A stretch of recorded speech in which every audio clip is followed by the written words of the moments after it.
Mga pagbasa ng mga salita ng makapangyarihang Diyos. Paglalantad sa mga Antikristo.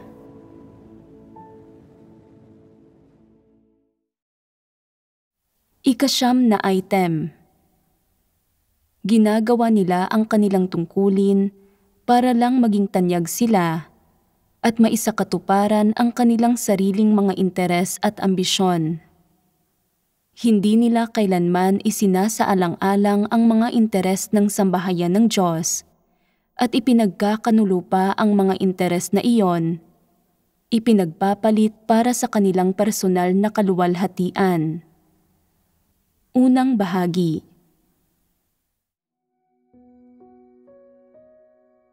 Pagkatapos dumating sa kanluran ang maraming Tsino, nais nilang ikintal sa mga taga-kanluran ang kanilang tradisyonal na kultura at ang mga bagay na sa tingin nila ay tama at mabuti. Gayon din, hindi magpapatalo ang mga taga-kanluran at naniniwala sila na ang kanilang mga tradisyonal na kultura ay napakatagal na rin. Halimbawa, ang sinaunang Roma, sinaunang Ehipto, at sinaunang Gresya ay lahat mayroong salitang sinauna sa mga ito at mahigit sa 3,000 taon na ang kanilang mga kultura. Kung titingnan ito batay sa numerong ito, mayroong partikular na pamanang kultural dito at ang mga bagay na nilikha ng pamanang kultural na ito ay itinuturing ng sangkatauhan bilang ang pinakadiwa ng lahat ng buhay ng tao at ang kabuuan ng pinakadiwa ng mga bagay na nagmula sa buhay, pag-iral, at asal ng sangkatauhan. Ano ang tawag sa mga pinakadiwang bagay na ipinamana ng sangkatauhan? Tradisyonal na kultura. Sunod-sunod na henerasyon ng mga tao ang nagpasa ng tradisyonal na kulturang ito at iniisip ng lahat sa kanilang puso na ito ang pinakamagandang bagay. Hindi mahalaga kung kaya itong sundin ng mga tao o hindi. Sa pangkalahatan, ang mga tao sa lahat ng lahi ay itinuturing ito bilang isang bagay na nakahihigit sa lahat at itinuturing ito bilang katotohanan. Sa makatuwid, ang bawat lahi ng tao ay may ilang tradisyonal na bagay na napapatunayang tama at may partikular na malalim na impluwensya sa kanila at ginagamit nila ang mga bagay na ito upang makipagtunggali at makipaghambingan sa isa't isa at sinusubukan pa nga nilang damangan ang isa't isa. Halimbawa, sinasabi ng mga Tsino, "Masarap ang aming alak na baijiu. Talagang mataas ang alkohol nito." Sinasabi ng mga taga-kanluran, "Ano ba ang maganda sa alak ninyo? Napakataas ng alkohol, kaya nalalasing ka kaagad pagkatapos uminom. At dagdag pa rito, talagang masama ito sa atay." Ang red wine na iniinom naming mga taga-kanluran ay mababa lang ang alkohol. Hindi ito gaanong nakakasama sa atay at nakakapagpaganda rin ito ng sirkulasyon ng dugo.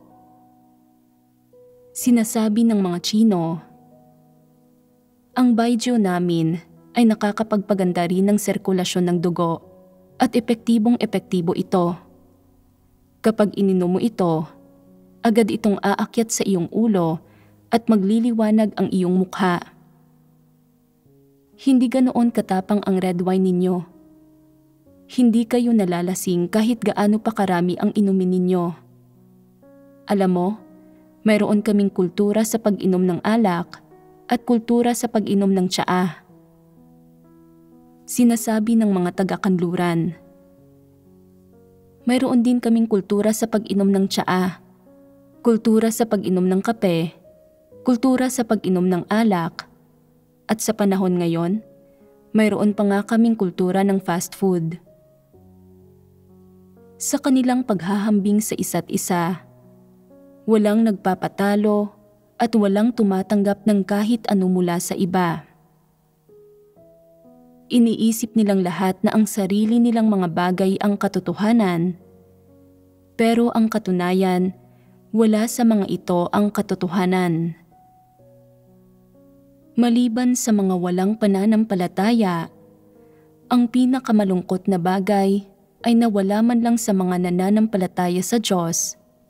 At mas malala pa, iyong mga tumanggap sa yugtong ito ng gawain sa loob ng 20 o 30 taon, ang nakapagtatanto na hindi talaga katotohanan ang mga bagay na ito.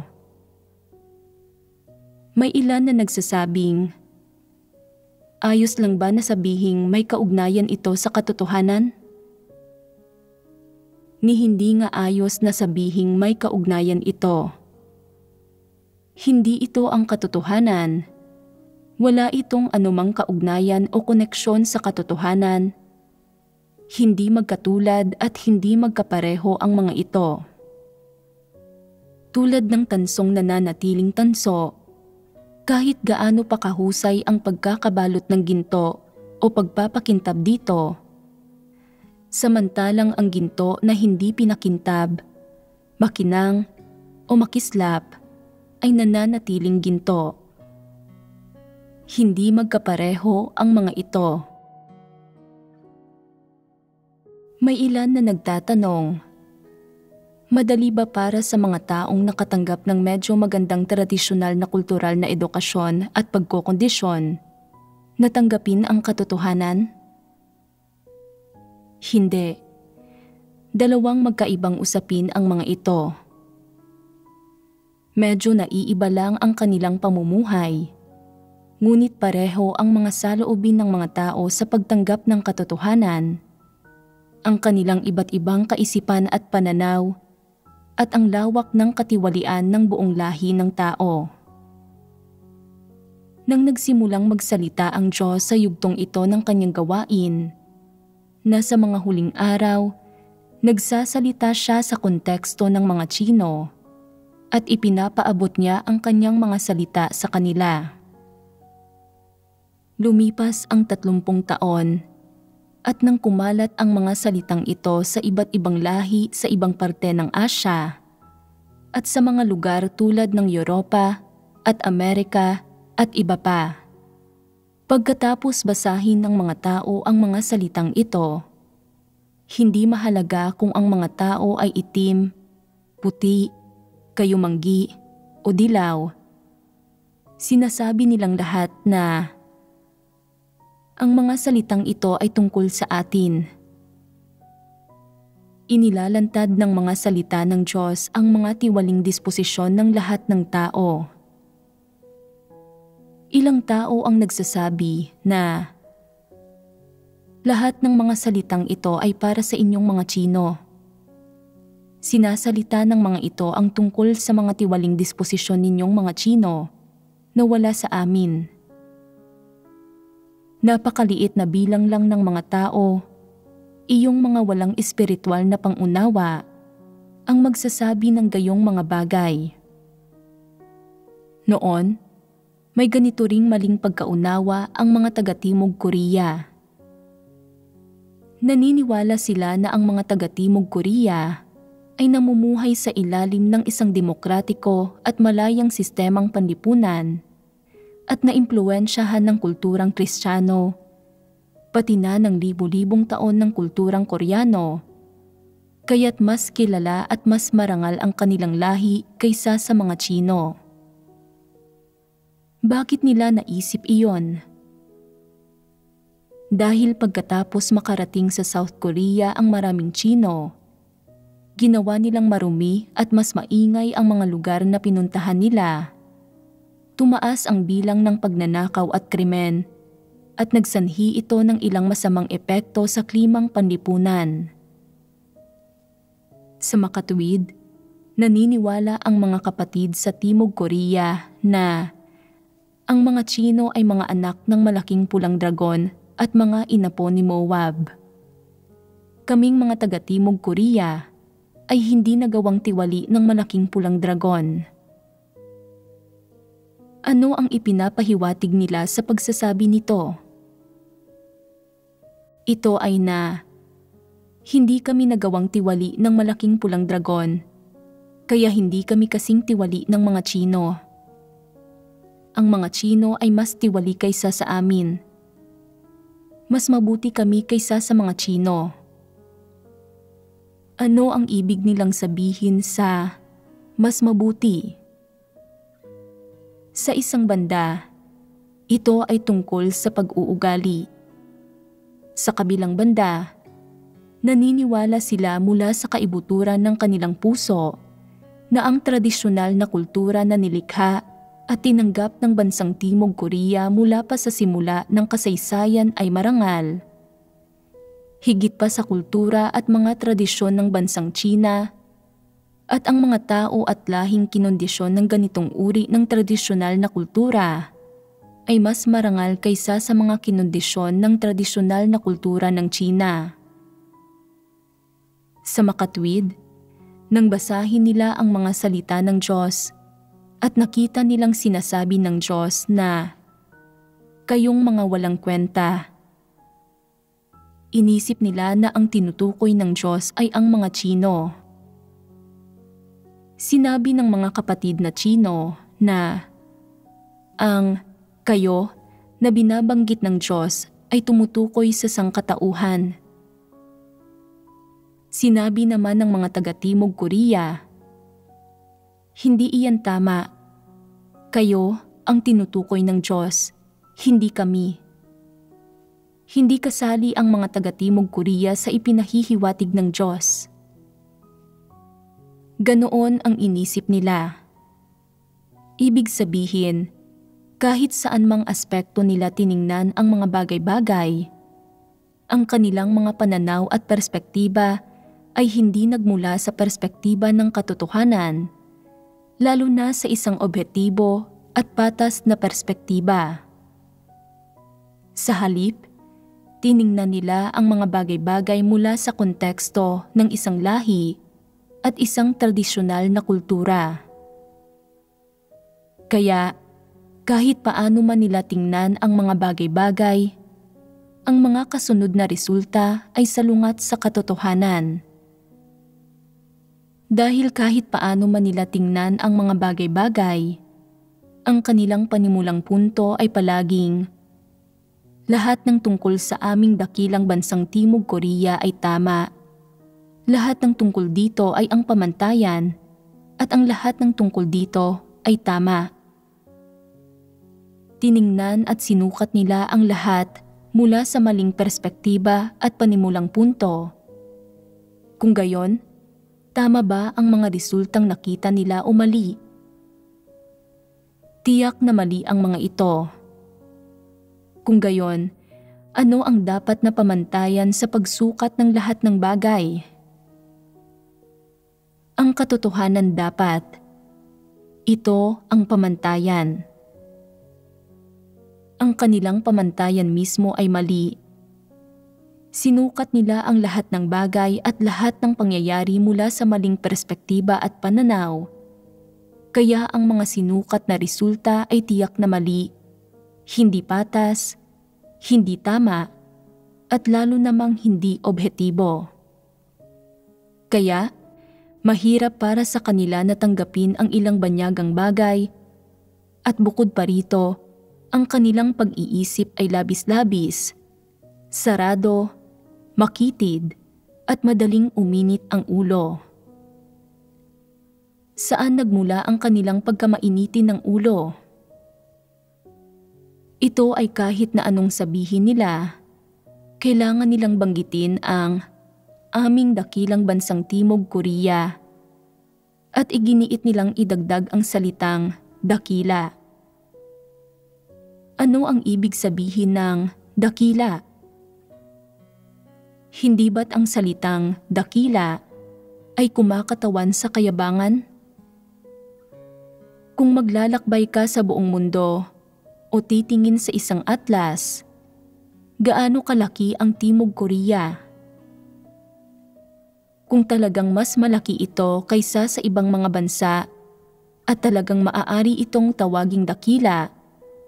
Kung gayon, sige, tawagin itong dakila.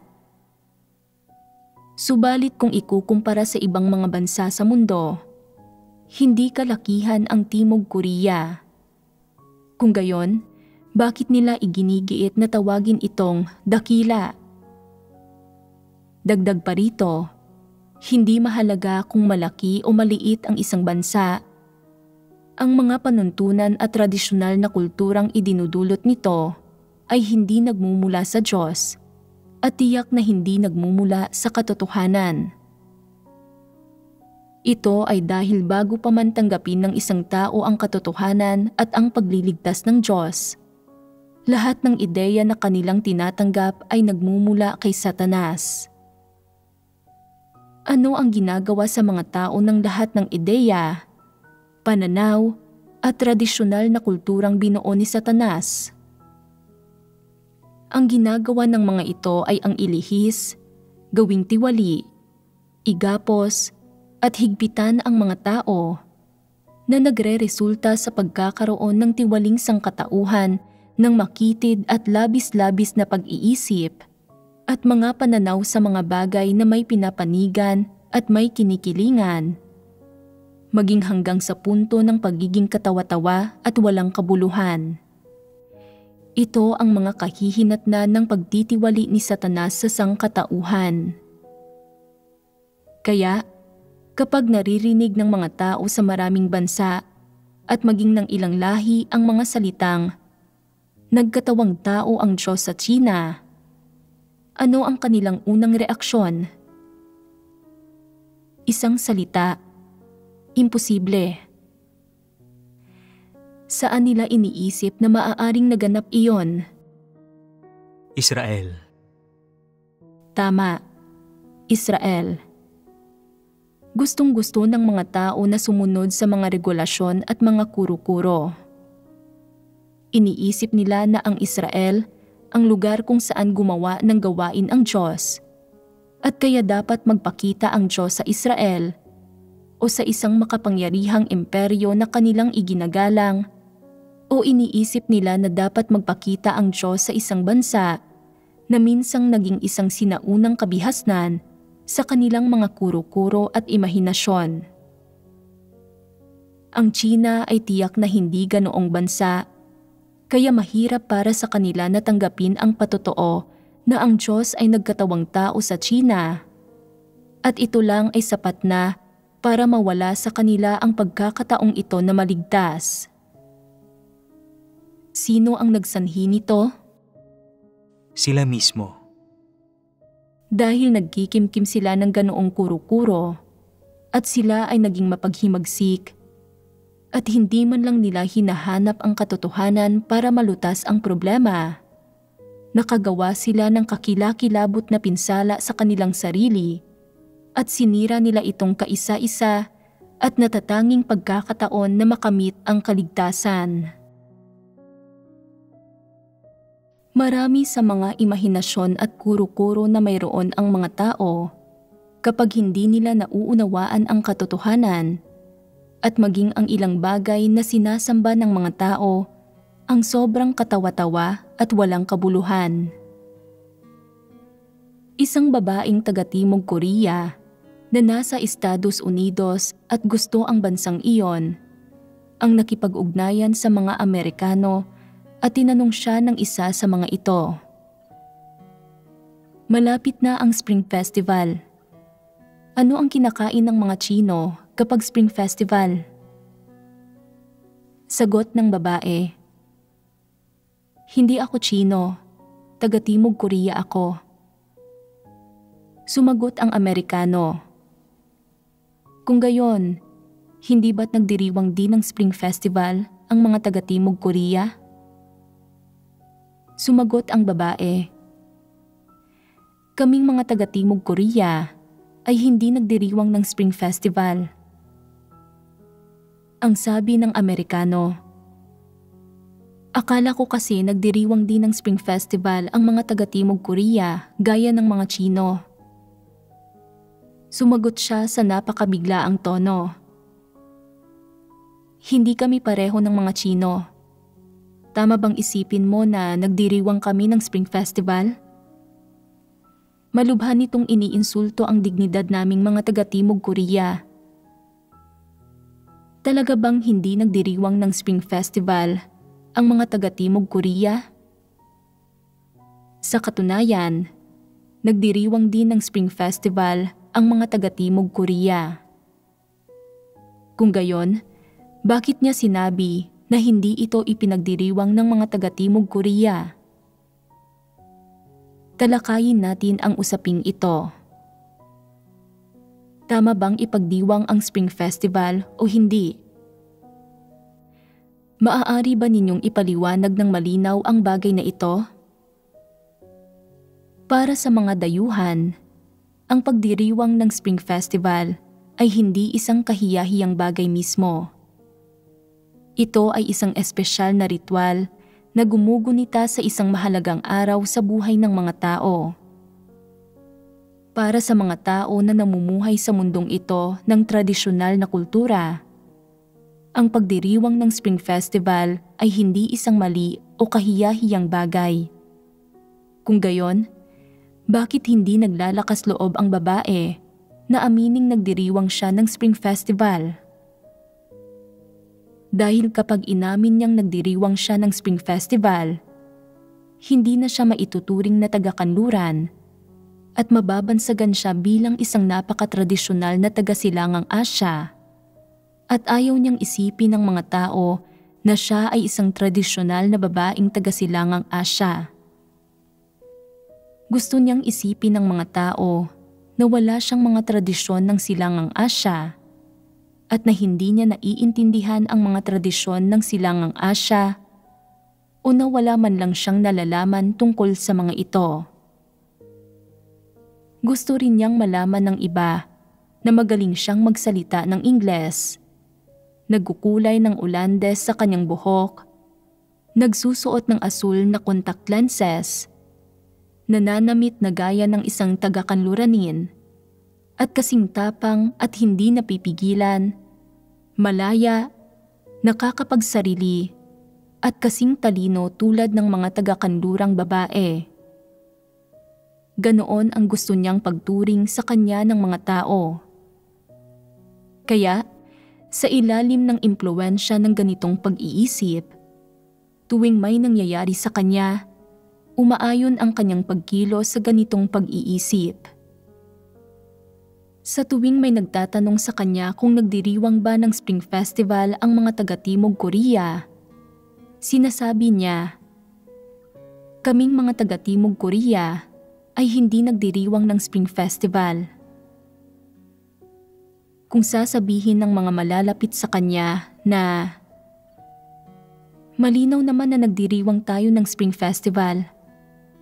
Bakit mo sinasabing hindi tayo nagdiriwang nito?" Ano ang kanyang isasagot? Hangal ka.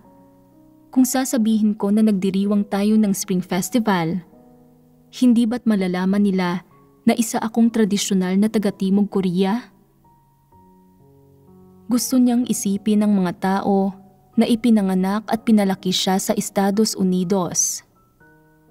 Kung tatanungin mo siya, "Dito ka ipinanganak, pero ilang henerasyon nang naririto ang pamilya mo?" Sasabihin niya, "Dito lumaki ang mga ninuno namin." Iniisip niya na ito ay simbolo ng pagkakakilanlan at katayuan, kaya labis siyang nagsisinungaling tungkol dito at hindi siya natatakot na mahuli ng iba. Anong klase ng pag-iisip ito? Karapat-dapat bang magsinungaling tungkol sa bagay na ito? Sulit bang mapahamak para dito? Hindi sulit. Kahit ang gayong kaliit na bagay ay maaaring maglantad sa mga kaisipan at pananaw ng isang tao.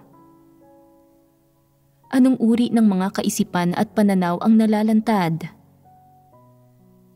Ang ilang Chino na babae ay talagang maganda, pero iginigiit nilang kulayan ng Ulandes ang kanilang buhok Kinukulot ito, nagsusuot ng iba't ibang kulay ng contact lenses na nagpapabago sa kulay ng kanilang mata at pinapamukha ang kanilang sarili bilang mga dayuhan.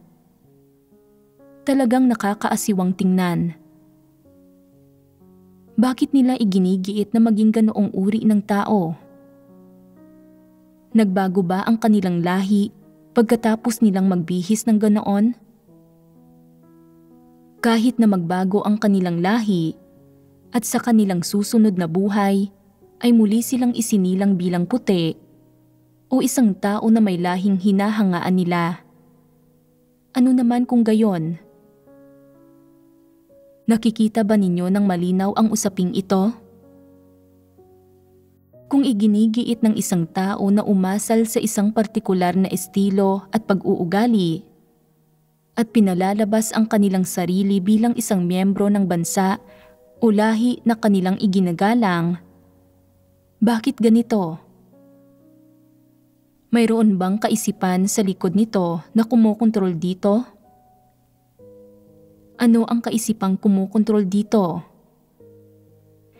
Katulad ito ng babaeng taga-Timog Korea. Kapag tinatanong siya ng mga Amerikano kung marunong siyang maglaro ng table tennis, sinasabi niya, "Ano iyang table tennis? Mga Chino lang ang naglalaro niyan.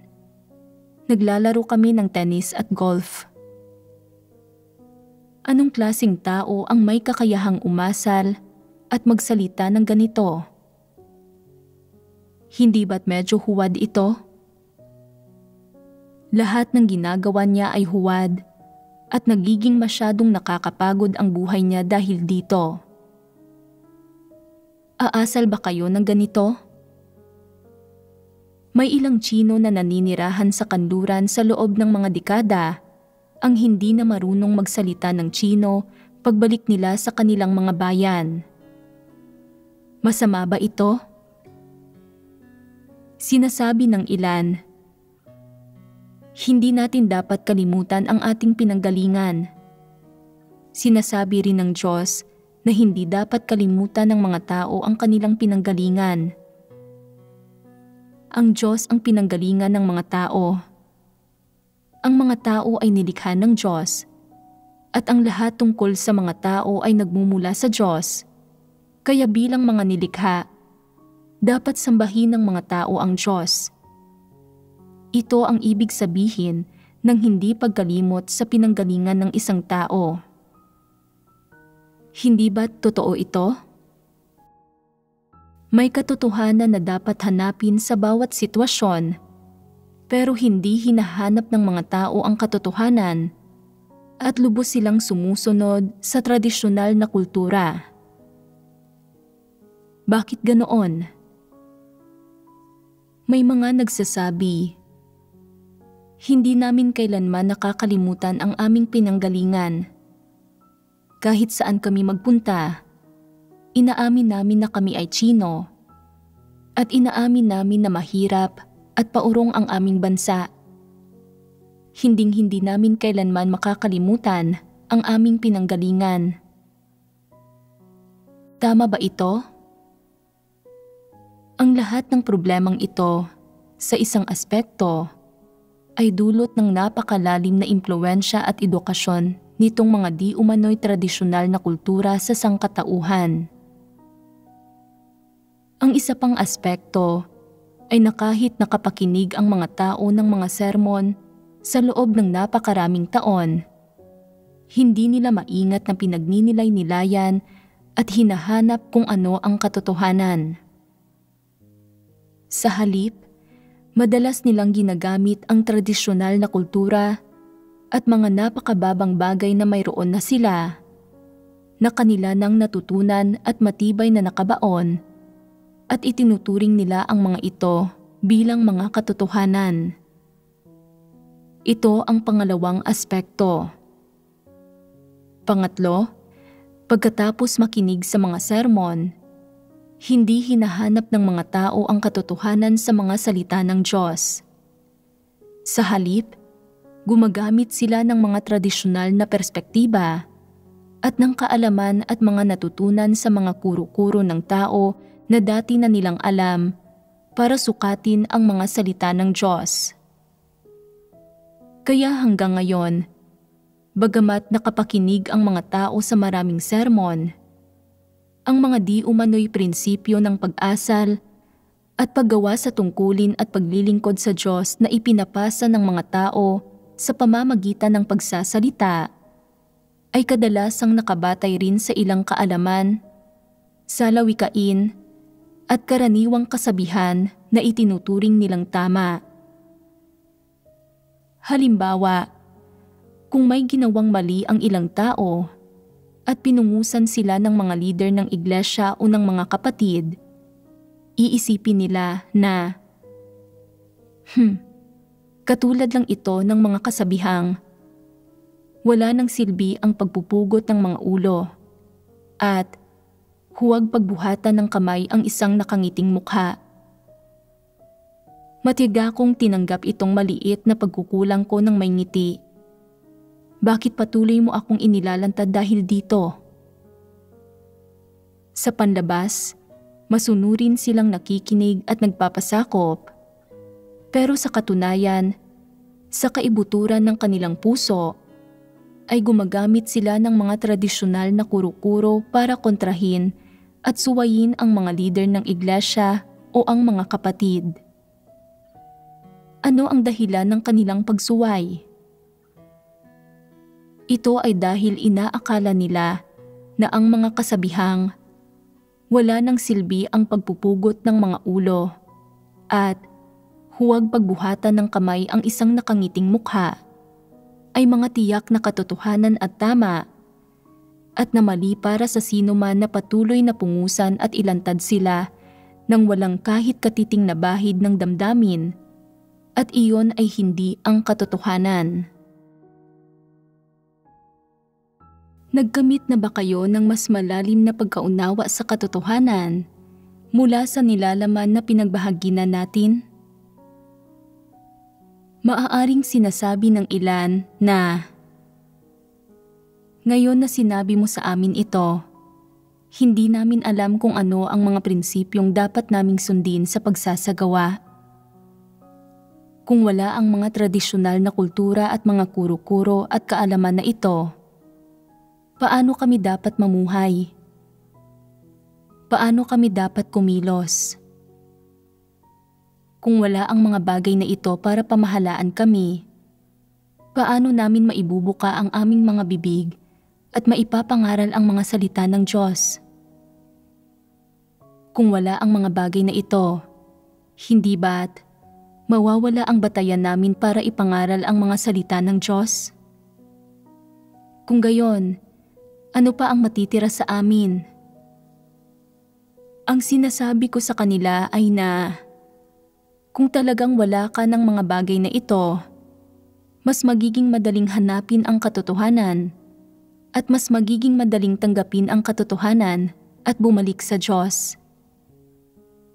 Dati, kapag binuksan mo ang iyong bibig, lahat ng lumalabas ay mga satanikong pilosopiya at kultural na kaalaman tulad ng ang matalinong tao ay nagpapasakop sa mga sitwasyon. Huwag pagbuhatan ng kamay ang isang nakangiting mukha. Wala nang silbi ang pagpupugot ng mga ulo. At iba pa. Ngayon, nag-iisip at nagninilay-nilay ka na. Hindi ko pwedeng sabihin iyan. Mali lahat ang mga kasabihang ito. Itinakwil at kinundina na ang mga ito. Kaya ano pa ang dapat kong sabihin? Magpatuloy sa pagbabasa ng mga salita ng Diyos ng may kababaang loob at ng maayos at hanapin ang batayan mula sa mga salita ng Diyos. Ginagawa ng mga tao ang kanilang tungkulin at sumusunod sila sa Diyos. Ngunit sa tuwing ibinubuka nila ang kanilang mga bibig, ang lahat ng lumalabas ay itong mga salawikain, kasabihan, at ilang bagay at pananaw na nakukuha nila mula sa tradisyonal na kultura. Walang sino man sa tuwing may nangyayari sa kanila ang lubos na nakakapagbigay puri o nakakapagpatotoo sa Diyos at magsasabi na sinasabi ito ng Diyos o sinasabi iyan ng Diyos. Walang sino man ang nagsasalita ng ganoon. Walang sino man ang nagbubuka ng kanilang bibig at tuloy-tuloy na nakakapagbigkas ng mga salita ng Diyos. Hindi mo kayang tuloy-tuloy na bigkasin ang mga salita ng Diyos. Ngunit kaya mong tuloy-tuloy na bigkasin ang mga karaniwang kasabihang iyon. Kung gayon, ano ba talaga mismo ang nilalaman ng puso mo? Ang lahat ng bagay na iyon na nagmumula kay Satanas. Ang ilang tao, kapag sinusuri ng leader ng kanilang grupo ang kanilang gawain, ay nagsasabing, "Ano ang tinitingnan mo? Huwag pagdudahan ang mga taong kinukuha mo sa trabaho at huwag mong kuhain sa trabaho ang mga taong pinagdududahan mo. Kung palagi mo akong pinagdududahan, bakit mo ako ginagamit? Humanap ka na lang ng iba na gagawa nito." Iniisip nila na ito ang tamang paraan ng pagkilos. Hindi nila pinapayagan ang iba na mga siwa at magbatikos. Mayroon ding mga tao na labis na nagdusa sa paggawa sa kanilang mga tungkulin. Ngunit dahil hindi nila hinanap ang mga prinsipyo at nagdulot sila ng pagkagambala at kaguluhan sa gawain ng iglesia, sila ay pinalitan sa huli at pinungusan din. Pagkatapos makinig sa ilang mapagkundinang komento, sumusuway sila at iniisip nila na may kasabihan na maaaring hindi ako nakakuha ng anumang papuri, ngunit nagsikap at nagpakapagod pa rin ako. Nagawa ko lang ang maliit na pagkakamaling ito. Ano ang problema roon? Dahil una nilang natutunan ang karaniwang kasabihang ito at kaya matatag itong nakaugat sa kanila, namamahala at nag-iimpluwensya sa kanilang pag-iisip, inuudyukan silang gamitin ang kasabihang ito sa ganitong kapaligiran at pagkatapos mangyari ang sitwasyong ito bilang batayan sa pagsuway at hindi pagpapasakop sa pakikitungo sa kanila ng sambahayan ng Diyos. Sa gayong sitwasyon, kaya pa ba nilang magpasakop? Madali pa rin ba para sa kanila na tanggapin ang katotohanan? Kahit na sa panlabas ay nagpapasakop sila, ito ay dahil wala silang ibang pagpipilian at ito na lang ang huling paraan. Kahit na sa panlabas ay hindi sila lumalaban, mayroon pa ring paglaban sa puso nila. Ito ba ay tunay na pagpapasakop? Ito ay wala sa loob na paggawa. Hindi ito tunay na pagpapasakop. Walang pagpapasakop dito. Tanging pagbibigay katwiran, pagiging negatibo, at pagkontra.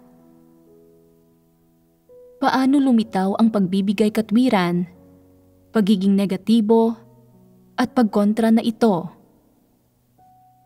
Ang mga ito ay nagmula sa kasabihang, maaaring hindi ako nakakuha ng anumang papuri, ngunit nagsikap at nagpakapagod pa rin ako.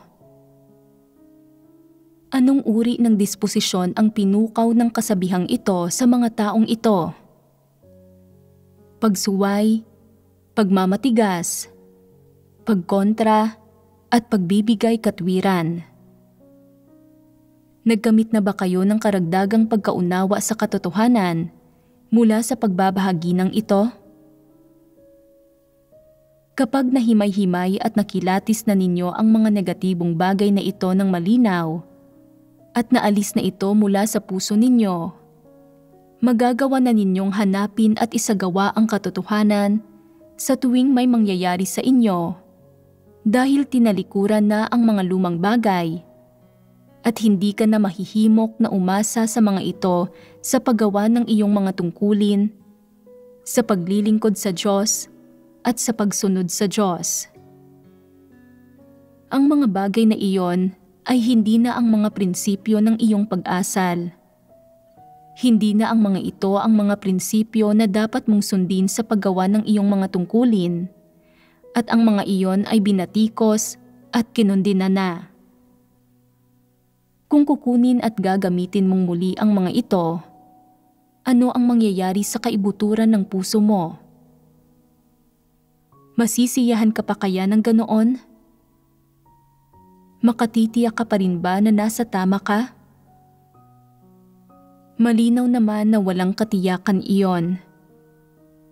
Kung talagang aalisin ang mga bagay na ito sa loob mo, kung gayon ay dapat mong hanapin sa mga salita ng Diyos kung ano mismo ang mga tunay na prinsipyo at ano mismo ang mga hinihingi ng Diyos. Madalas sabihin ng ilang tao na gawin kung ano ang utos ng iyong amo, kung hindi ay wala kang makakamit na kahit ano mula sa kahit na pinakamasigasig na pagsisikap. Tama ba o mali ang kasabihang ito? Tiyak na mali ito. Paanong mali ito? Sino ang tinutukoy na amo sa pariralang gawin kung ano ang utos ng iyong amo? Ang iyong tagapag-empleyo, ang iyong boss, ang iyong nakatataas. Ang salitang amo mismo ay mali.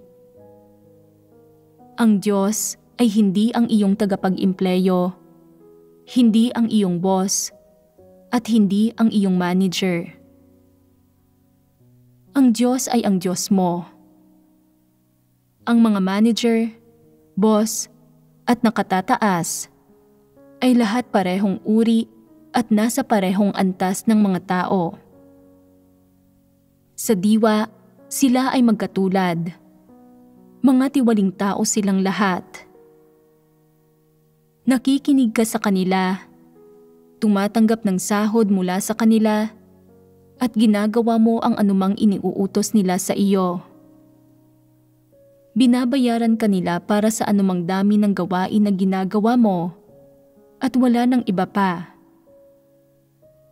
Ano ang ibig sabihin ng makakamit sa pariralang kung hindi ay wala kang makakamit na kahit ano mula sa kahit na pinakamasigasig na pagsisikap?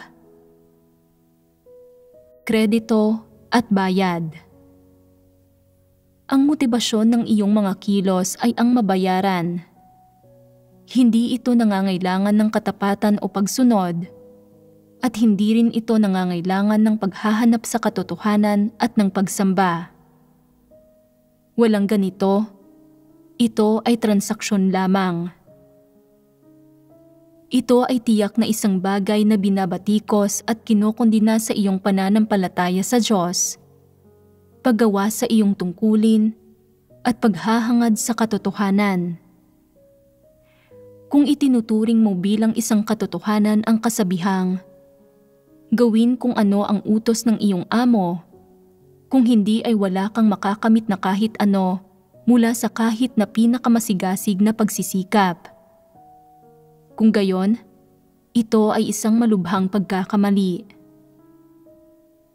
Kapag sinusubukan mong ipaunawa sa ilang tao ang katotohanan, magiging mabagal at matamlay ang kanilang reaksyon. At kahit gaano man sila karami kumain at uminom ng mga salita ng Diyos, hindi nila mauunawaan ang kahit isa o dalawang katotohanan. Hindi rin nila maaalala ang kahit isa o dalawang parirala ng mga salita ng Diyos. Ngunit pagdating sa mga patok na salita, salawikain, at mga karaniwang kasabihan na madalas na ipinapakalat sa mga tao, at itong mga bagay na madalas na sinasabi ng mga ordinaryong tao, tinatanggap nila ito ng sobrang bilis. Kahit gaano pa kahangal ang isang tao, kahit siya ay tinatanggap ng sobrang bilis ang mga bagay na ito. Paano nangyari ito? Anuman ang iyong lahi o kulay, sa huling pagsusuri, kayong lahat ay mga tao at iisang uri lang kayong lahat. Tanging ang Diyos ang naiibang uri sa mga tao. Ang mga tao ay magpakailanman naiisang uri kagaya ng ibang mga tao. Kaya, sa tuwing may gagawin ang Diyos, hindi madali para sa buong sangkatauhan na tanggapin ito. Samantalang, sa tuwing may ginagawa ang sino man sa sangkatauhan, kahit sino pa man o gaano man kababa ang taong gumagawa nito, kung tumutugma ito sa mga kuro-kuro ng lahat, mabilis itong tatanggapin ng lahat. Dahil ang mga ideya, pananaw, paraan ng pag-iisip, at antas at landas ng pangunawa ng mga tao ay pare-pareho lang sa pangkalahatan, nagkakaiba lamang sa maliliit na antas. Kaya, sa sandaling may nagsabi ng isang bagay na may katangian ng kuro-kuro at hindi tugma sa katotohanan, may ilang tao na mabilis itong tatanggapin at ganoon lang talaga iyon. Medyo naunawaan mo na ba kung ano ang katotohanan at kung ano ang mga bagay na hindi katotohanan, ngunit nagpapahiwatig na ito ang katotohanan? Ano pang mga gayong bagay ang nasa isipan ninyo? Hindi pa ninyo masasabi ang mga ito sa ngayon ng agaran dahil hindi maituturing na kaalaman ang mga ito. Hindi katulad ng isang bagay sa libro ang mga ito na pwede ninyong balik-balikan sa pamamagitan ng paglipat-lipat sa mga pahina. Sa halip, ito ay mga bagay na hindi ninyo mapigilang sabihin ng malakas sa tuwing may nangyayari, sa napakanatural na paraan na hindi ninyo makontrol. Pinatutunayan nito na ang mga bagay na iyon ay naging buhay ninyo at nagkaugat na ng malalim sa inyong mga buto. Hindi ninyo maaalala ang mga iyon kapag hiniling sa inyo na alalahanin ang mga iyon, pero hindi rin ninyo mapigilang sabihin ang mga iyon kapag hiniling sa inyo na huwag sabihin ang mga iyon. Sa tuwing may nangyayari, lumalabas ang mga baluktot na pananaw na iyon. Ito ay isang katunayan. Maglaan ka ng oras upang maranasan. Simula ngayon, kailangan ninyong bigyang pansin ang mga bagay na iyon na madalas sabihin ng mga tao at na iniisip nilang tama. Nabanggit na natin dati ang ilan sa mga lason ng malaking pulang dragon at mga pilosopiya ni Satanas para sa mga makamundong pakikitungo. Maaaring madaling makilatis ang mga bagay na iyon mula sa perspektiba ng literal na kahulugan ng mga iyon. Ibig sabihin, madaling malalaman ng mga tao na tiyak na hindi katotohanan ang mga iyon at malinaw nilang masasabi na ang mga iyon ay ang lason ng malaking pulang dragon at na mayroong mga tusong pakana sa likod ng mga iyon. Madaling makilatis ang mga bagay na iyon at sa palagay ko ay medyo kaya ninyong matukoy ang mga iyon kapag ipinahimay-himay sa inyo.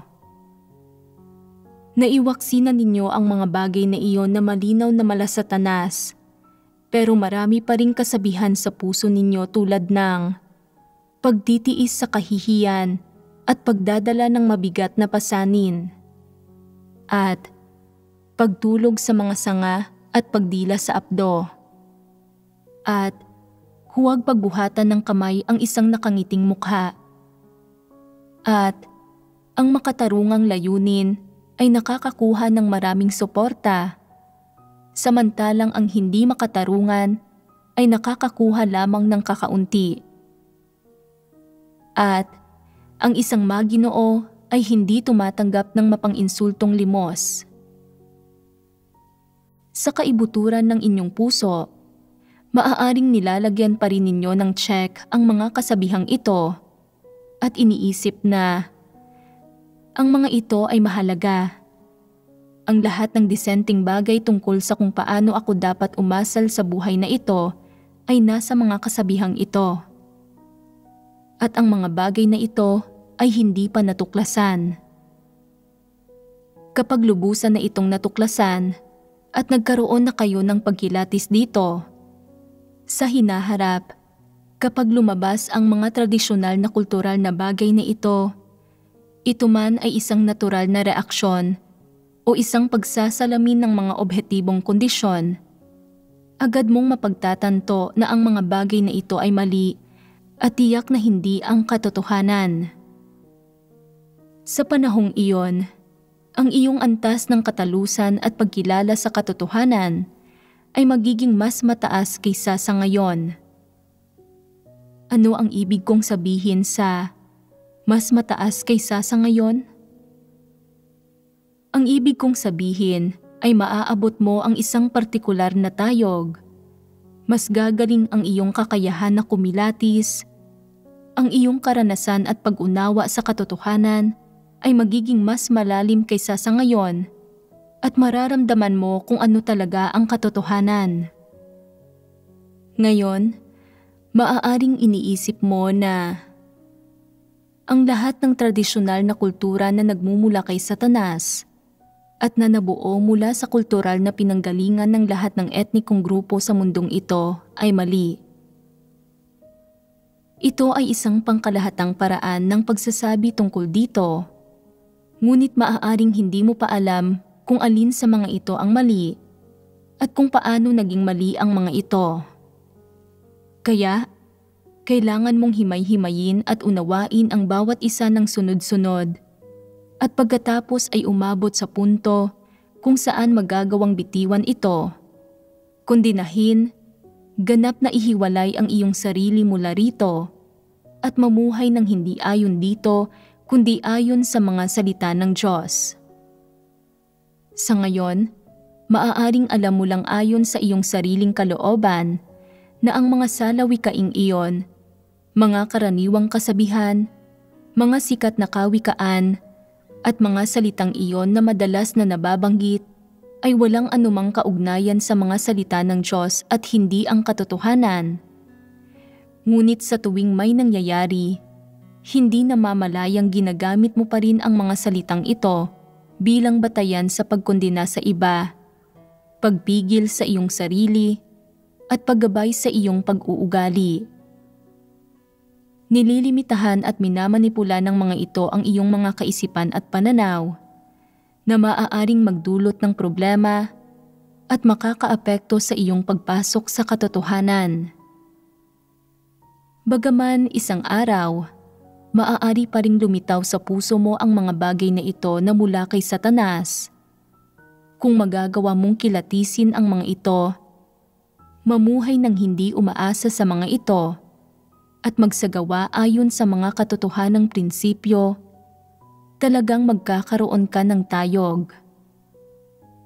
Mayroon ka ba ng tayog na ito ngayon? Wala pa. Kung may isang kasabihan na kinikilala ninyong lahat bilang tama, at kung may mga parehong pahayag na marahil ay matatagpuan sa mga salita ng Diyos, bagamat hindi ganap na ipinapahayag ang mga ito sa parehong paraan, maaaring mali mong paniniwalaan na ang kasabihang ito ay ang katotohanan din at na ito ay kapareho ng mga salita ng Diyos.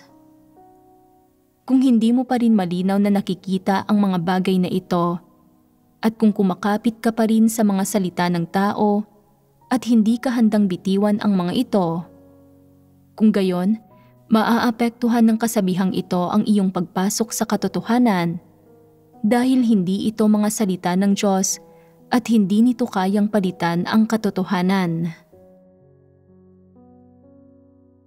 Sa panahon ngayon, patuloy akong nagbabahagi tungkol sa kung ano ang katotohanan. Ibig sabihin, seryoso ako sa inyo. Upang maunawaan ninyo ang katotohanan, kinakailangan nating suriin ang iba't ibang ideya at pananaw ng mga tao, ang kanilang mabubuting gawa at mabubuting layunin, at ilang tamang kasabihan at karaniwang kaugalian na inaasahan ng mga tao para mabuhay, pati na ang ilang ideya at pananaw mula sa tradisyonal na kultura, at himay-himayin at kilatisin ang lahat ng ito upang makita kung talagang naaayon ang mga ito sa katotohanan at kung talagang may kinalaman ang mga ito sa katotohanan. Kung naniniwala ka na ang mga ito ang katotohanan, ano ang batayan mo sa paninindigang ito? Kung natutukoy mong katotohanan ang mga ito batay sa mga satanikong teorya at turo, kung gayon ay nabibilang ka kay Satanas. Kung hindi naaayon sa katotohanan ang mga bagay na ito, kung gayon ay nagmumula ang mga ito kay Satanas, kaya kailangan mong himay-himayin kung ano mismo ang diwa ng mga ito. Sa partikular, kailangang magkaroon ng tamang pagkaunawa at tamang saloobin ang isang tao tungkol sa maraming kasabihan at pananaw sa tradisyonal na kultura na naipasa sa pamamagitan ng usap-usapan mula sa isang henerasyon papunta sa susunod. Sa ganitong paraan lamang tunay na mauunawaan at malalaman ng mga tao kung ano talaga ang katotohanan at tumpak na makakaunawa kung ano ang hinihingi ng Diyos sa mga tao at kung ano talaga ang ibig sabihin ng pariralang ang lahat ng sinasabi ng Diyos ay katotohanan. Kasabay nito, nagbibigay daan din ito sa mga tao na malaman kung bakit. Dahil may mga ganitong pananaw at kasabihan ang mga tao na sinasabing naaayon sa mga etikang moral, pagkatao, at mga sekular na kaugalian ng ugnayan ng tao, at dahil may mga ideya, pananaw, at kasabihan silang ganito na inaasahan para mamuhay, nagpapahayag pa rin ang Diyos ng mga katotohanan upang iligtas ang mga tao. At higit pa rito, kung bakit sinasabi ng Diyos na tanging ang katotohanan ang makapagliligtas sa mga tao at makapagpapabago sa kanila. Malinaw na may mga katotohanang matatagpuan dito. Kahit papaano, ang isang punto ay na ang mga ideya, pananaw, at kasabihan na inaasahan ng mga tao sa buhay ay nagmumula sa tiwaling sangkatauhan, ibinubuod ng tiwaling sangkatauhan, at mga kuro-kuro at imahinasyon ng mga tao at walang anumang kinalaman ang mga ito sa katotohanan. Higit pa rito, ang mga bagay na ito ay pangunahing salungat at mapanlaban sa katotohanan.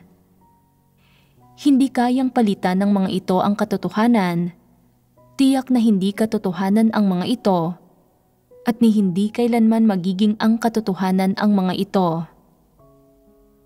Mula sa perspektiba ng Diyos, ang mga bagay na ito ay tinutukoy na mali at kinokondina, at ang mga ito ay hindi ang katotohanan. Ang mga kilos ng Diyos at ang katotohanang ipinapahayag ng Diyos ay walang kinalaman sa mga bagay na ito. Ibig sabihin, ang katotohanang ipinapahayag ng Diyos ay walang kinalaman kahit katiting sa mga tiwaling sangkatauhan sa sekular na kaugalian ng ugnayan ng tao o sa tradisyonal na kultura ng mga tao, sa kanilang mga ideya, pananaw, at mabubuting gawa o sa kanilang definisyon ng moralidad, dignidad, at mga positibong bagay. Sa kanyang pagpapahayag ng katotohanan, ipinapahayag ng Diyos ang kanyang disposisyon at diwa. Ang kanyang pagpapahayag ng katotohanan ay hindi nababatay sa iba't ibang positibong bagay at pahayag na pinaniniwalaan ng mga tao na ibinuod ng tao. Ang mga salita ng Diyos ay mga salita ng Diyos. Ang mga salita ng Diyos ay katotohanan.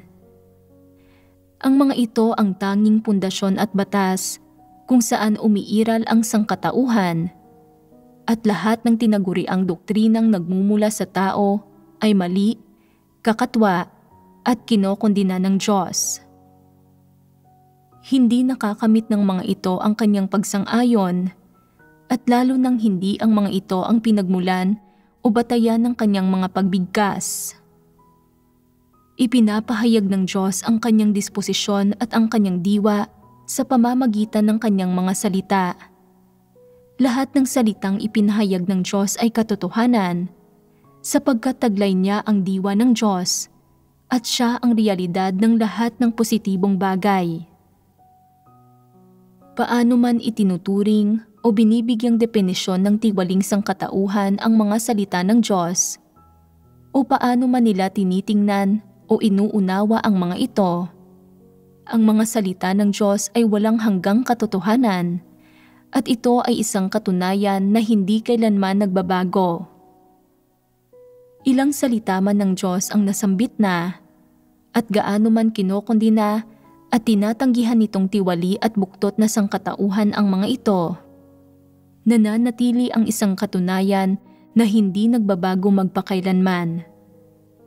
Ang mga salita ng Diyos ay palaging ang katotohanan at hindi ito mababago ng tao kailanman. Sa huli, dapat aminin ng tao na ang mga salita ng Diyos ay ang katotohanan at na ang iginagalang na tradisyonal na kultura at kaalamang siyentipiko ng sangkatauhan ay hinding-hindi maaaring maging mga positibong bagay at hinding-hindi maaaring maging katotohanan. Tiyak iyan. Ang tradisyonal na kultura at mga pamamaraan ng pananatiling buhay ng sangkatauhan ay hindi magiging katotohanan dahil sa mga pagbabago o paglipas ng panahon, at hindi rin magiging mga salita ng tao ang mga salita ng Diyos dahil sa pagkondina o pagiging malilimutin ng sangkatauhan.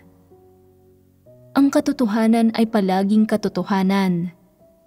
Hindi magbabago ang diwang ito kailanman. Anong katunayan ang umiiral dito? Ito ay na ang mga karaniwang kasabihang ito na naibuod ng sangkatauhan ay nanggagaling kay Satanas at mga imahinasyon at kuro-kuro ng tao, o nagmumula ang mga ito sa pagiging mainitin ng ulo ng tao at sa mga tiwaling disposisyon ng mga tao, at wala talaga itong kinalaman sa mga positibong bagay. Ang mga salita ng Diyos, sa kabilang banda, ay mga pagpapahayag ng diwa at pagkakakilanlan ng Diyos. Para sa anong dahilan ang kanyang pagpapahayag ng mga salitang ito? Bakit ko sinasabing katotohanan ang mga ito?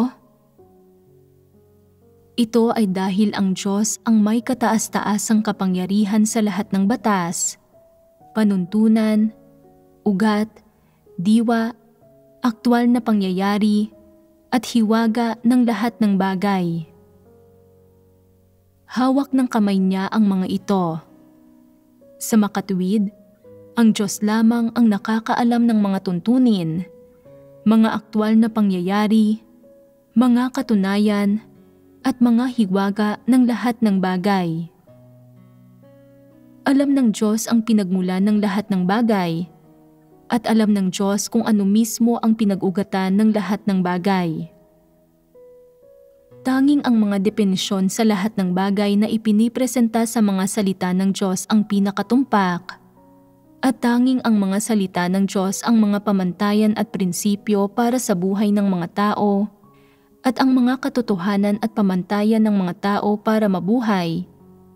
Samantalang ang mga satanikong batas at teorya na inaasahan ng tao para mabuhay mula ng gawing tiwali ni Satanas ay kapanabay na taliwas sa katunayan na ang Diyos ang may kataas-taasang kapangyarihan sa lahat ng bagay, at sa katunayan na Siya ang may kataas-taasang kapangyarihan sa lahat ng batas at panuntunan ng isang bagay. Ang lahat ng satanikong teorya ng tao ay nagmumula sa mga kuro-kuro at imahinasyon ng tao, at ang mga ito ay mula kay Satanas. Anong uri ng papel ang ginagampanan ni Satanas? Una, ipinipresenta nito ang sarili bilang ang katotohanan.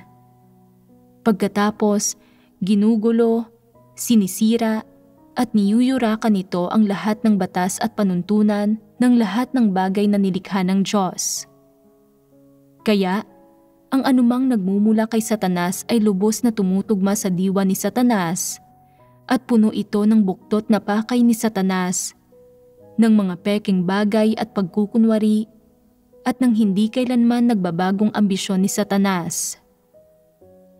Hindi mahalaga kung kayang kilatisin ng mga tiwaling tao ang mga pilosopiya at teoryang ito na mula kay Satanas.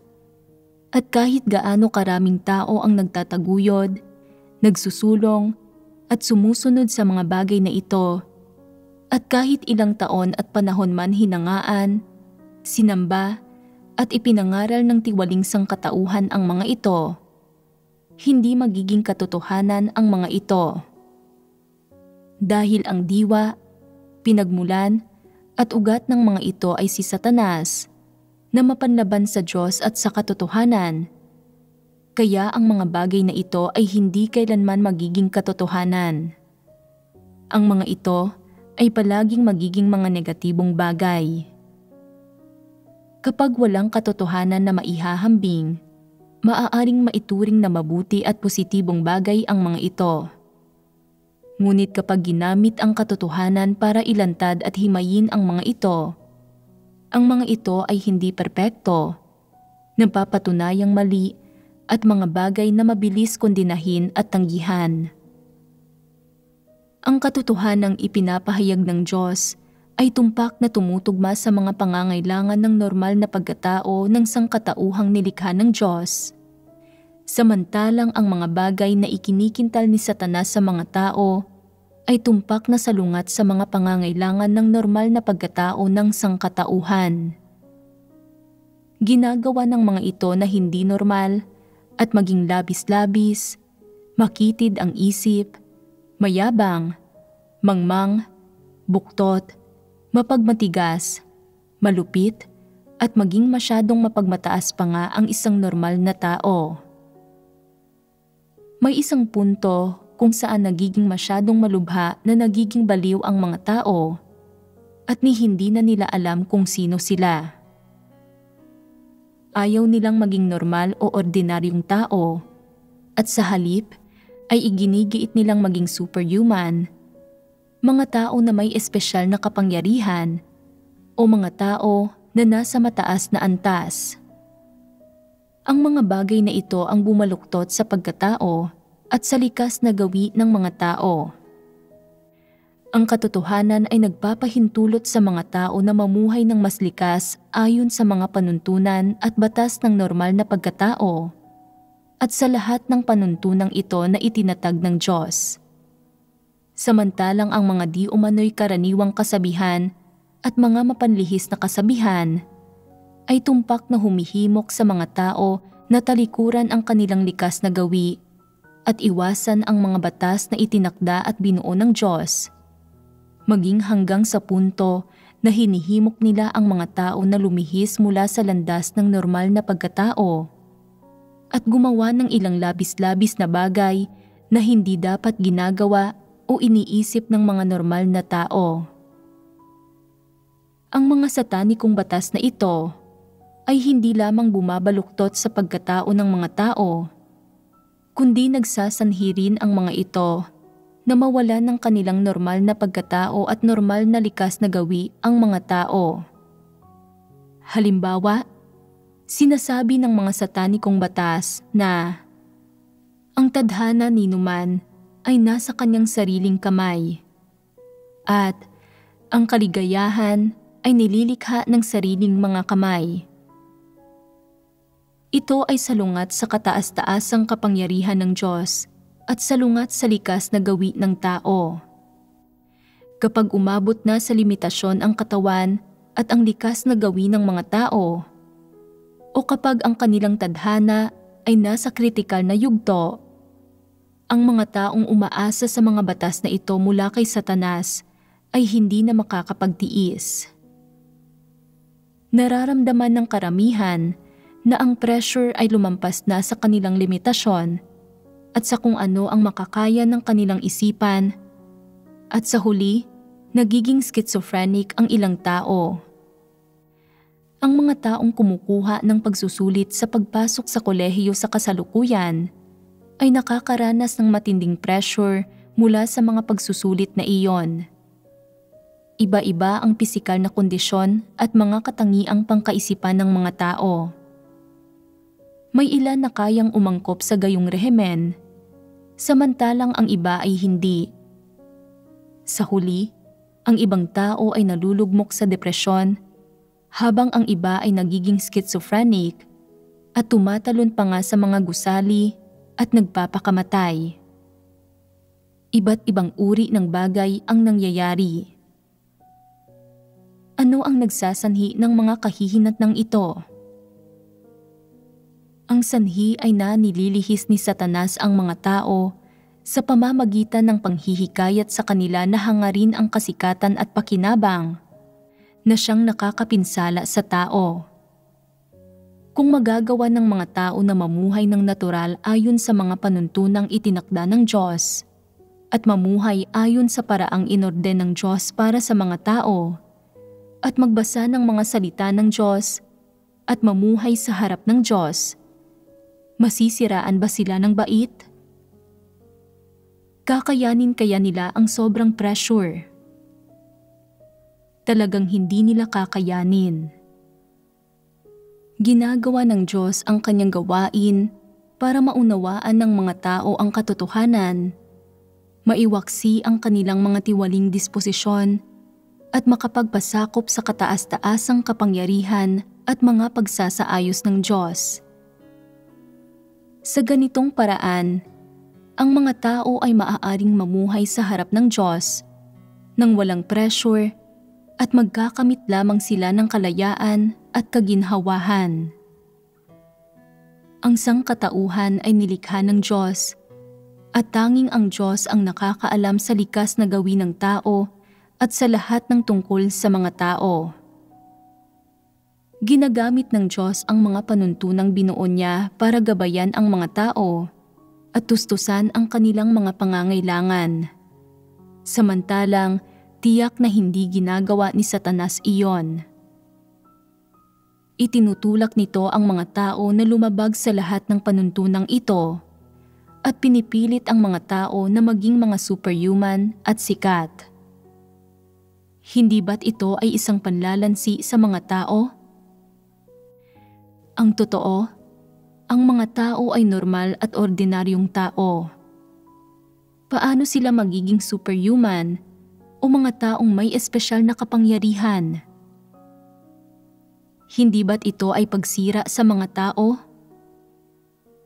Kahit gaano ka pa magpunyagi, kahit gaano pa kalaki ang iyong mga ambisyon at pagnanais, hindi ka maaaring maging superhuman o isang taong may espesyal na kapangyarihan.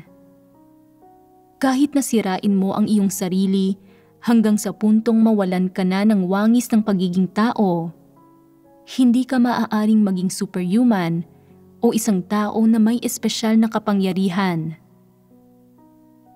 Anumang propesyon ang dapat mayroon ang isang tao sa buhay ay pauna ng itinakda ng Diyos. Kung hindi ka mamumuhay ayon sa mga batas at panuntunan na binuo ng Diyos, bagkus ay pipiliin ang mga mapanlihis at malajablong salita ni Satanas at hahangarin na maging isang superhuman o isang taong may mga espesyal na kapangyarihan, kakailanganin mong magdusa at mamatay. Ibig sabihin, kung pipiliin mong tanggapin na sirain, yurakan, at gawing tiwalikan ni Satanas, kung gayon, ang lahat ng iyong pagtitiis ay ang kahihinatnan ng iyong sariling mga kilos. Ito ang nararapat sa iyo at ito ay ayon sa sarili mong kagustuhan. May mga tao na kumukuha ng pagsusulit sa pagpasok sa kolehiyo. Bumagsak sila rito ng 2 o 3 beses at sa huli ay humantong sila sa pagkabaliw dahil hindi nila kailanman naipasa ito. Ito ba ay isang bagay na sila mismo ang nagdulot sa kanilang sarili? Bakit ba gusto mong kumuha ng pagsusulit sa pagpasok sa kolehiyo?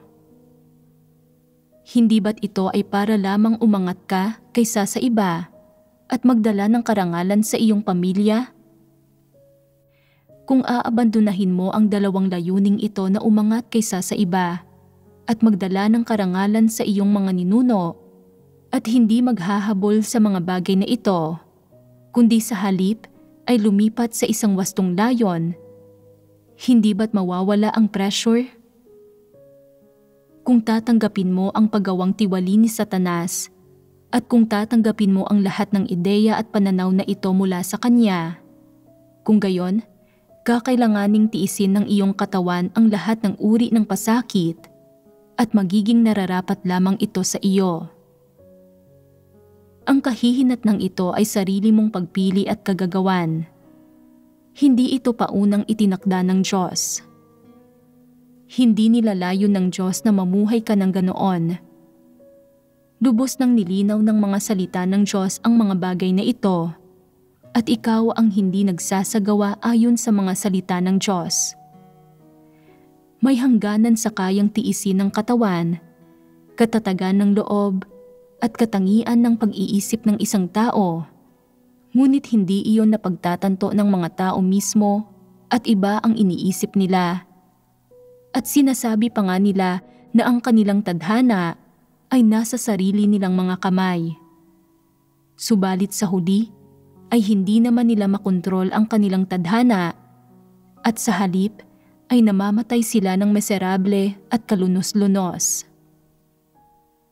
Paanong masasabi na ito ay paghawak sa sariling tadhana? Ganito ginagamit ni Satanas ang lahat ng uri ng nakapanlilin lang na ideya at maling pananampalataya para gawing tiwali ang mga tao. Hindi ito alam ng mga tao mismo at pakiramdam pa nga nila ay ayos lang ang mga ito.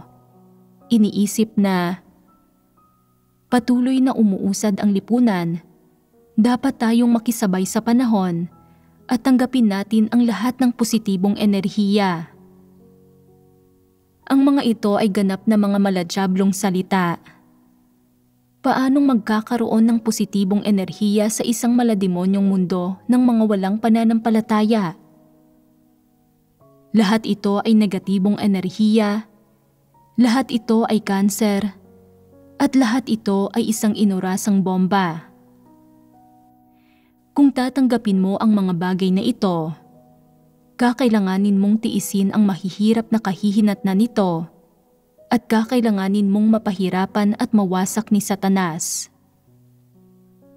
Ito ang nangyayari kung hindi mo hinahangad ang katotohanan. Anong mabuting wakas ang maaaring mangyari kung susunod ka kay Satanas? Gagawin ni Satanas ang lahat ng makakaya nito para lasunin ka at magkintal ng lason sa iyo. Inililigtas ka ng Diyos. Pinipinsala ka ni Satanas.